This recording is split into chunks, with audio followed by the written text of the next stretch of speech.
Hey, what's up, you guys? It's Matt. So, I've been having such a good time reading recently. Last week I read 6 books, and 3 of them were 5-star reads, and currently I'm reading 2 books that I think are going to be 5 stars. So, be on the lookout for those. I'm going to be filming reviews for the first 2 books in the Protectorate series by Megan E. O'Keefe, The Lusty Weapon and Chaos Vector.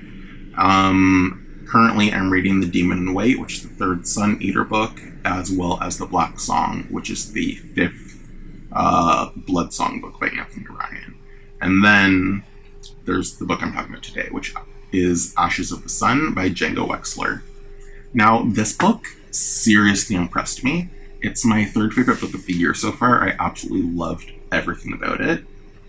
And basically, this takes place in a world where 400 years ago there was a massive war between these kind of godlike beings that we don't know very much about, called the Chosen, and then monsters called ghouls, essentially.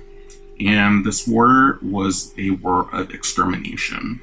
The Chosen wiped out all of the ghouls, and then they relinquished kind of the fate of humanity, or control over humanity, to this exalted group called the Twilight Order.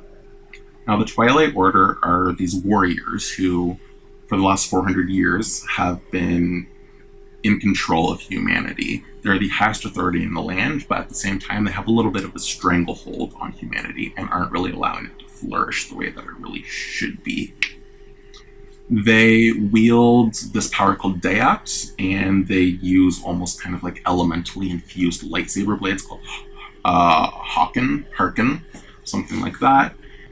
And the Twilight Order, they also hunt down Plague Spawn and Dakim, who are people who use this ancient kind of ghoul flesh magic in order to create these nightmarish Plague Spawn beasts who are basically like terrifying, awful versions of Mistborn's Mist Wraiths. They basically consume...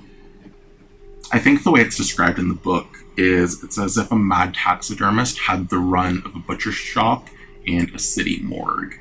And so these Plague Spawn, they consume the bodies of dead animals, or preferably humans, and then they incorporate them into their own bodies to create these nightmarish mixtures of exposed bone and muscle. And they're just terrifying, covered in eyes, hooves for heads, like, they're just absolutely disgusting.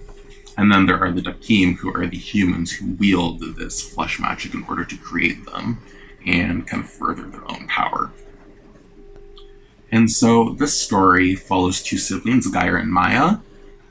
As children, as you see in the first chapter, a centaur, who are the magical warriors of this Twilight Order, he comes to their village and he takes the little girl Maya and basically kidnaps her and brings her to the Twilight Order. Gaia fights back while the centaur is taking sister, and for spilling a centaur's blood, the centaur uses his power to gash out Gaia's eye, and he kind of sparks the dissolution of Gaia's family. Now it's 12 years later, and Maya is fully indoctrinated into the Twilight Order. She really believes in what they stand for, and she's traveling with her master Judea, as well as another student who's studying to become a centaur. And in the beginning of the book, they are hunting a Dakim called Hall's Plague Touch. And in this interaction with Hall's Plague Touch, Maya... I can't really spoil anything, even though it's really just the first chapter. But at the end of the interaction between Maya and this Hall's dude, something happens. And from that moment, I was instantly hooked and intrigued. I was like, oh, maybe these forces from this ancient war aren't as dead and buried as we all thought. And so for the rest of the book, I was just kind of chasing that mystery. This book flips back and forth between the 2 perspectives of Maya and Gaia. Gaia, on the other hand, is a rebel known as Half-Mask, who lives a little bit outside of the Dawn Empire, and he's chasing rumors of a kind of forgotten, hidden ghoul tomb that contains powerful artifacts that he's hoping to use in order to destroy the Twilight Order and get his revenge while doing it. And so this book did a very, very good job pitting these siblings against each other. It's 12 years later, and so Maya's 17, Guyer's 20, and they haven't seen each other in over a decade, and so they are very ideologically opposed at this point. And so when they come face to face later in the book after all this time, they're on completely different sides of this growing conflict in this kind of impending civil war in this very interesting, almost like futuristic and dystopian, but very, very medieval fantasy feeling society. So it was a very, very interesting mix for me. It was definitely a fantasy story, but it did feel a bit more modern in the kind of arcane technology that these people had access to. Another thing that the story did particularly well is the pacing. Now, in basically any fantasy story I read, I am always going to be more invested in the magic users of the story. And Maya can wield the power of Dayat, which is this kind of destructive force that was left to the Order by the Chosen. And so I immediately was more drawn to her. But the story did a really good job of trading off the kind of heavy lifting in terms of the pacing. So once Maya is done with Hollis and is kind of back dealing with some more mundane affairs, the stuff with Geyer really, really heats up and gets increasingly interesting. And so there was really no point in this entire book that I was bored at all. I was consistently super interested in the characters, in this growing conflict, in the world, in basically everything about the series.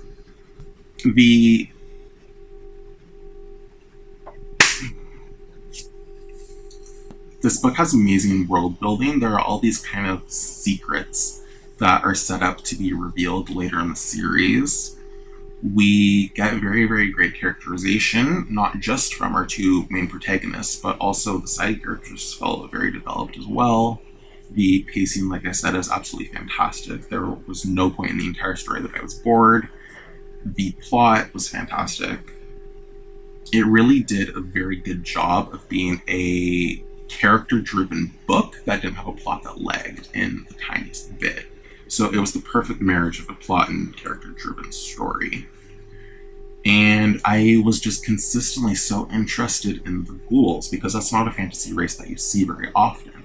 I always wanted to learn more about them, about their history. I was hoping that we would see one in the book.